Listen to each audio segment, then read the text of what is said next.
Hey there guys, my name is Marcus, and in this video I'm going to show you step-by-step process how you can easily enable the game bar task manager on Windows. So the first thing that you want to do, Windows 11, important to say. If this video will be helpful, you can share down below in the comments that it helped you and be really great. So first thing first, what you want to do is just go to right click here and go to settings, right click on Windows. Now when you're gonna be here, you can go to applications under personalization,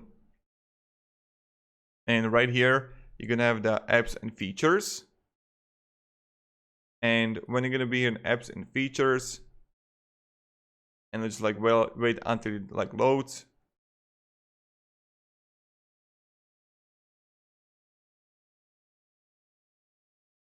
We can go to search apps, Xbox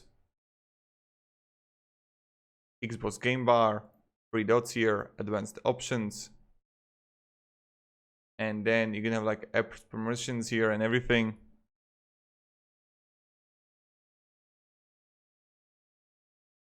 And then you look at background apps permissions. You got it power optimized, and then you can also reset it and repair it. So that's how we do it. And if it doesn't work, you just reset it. So thank you very much guys for watching, and have a great day, and goodbye. See ya.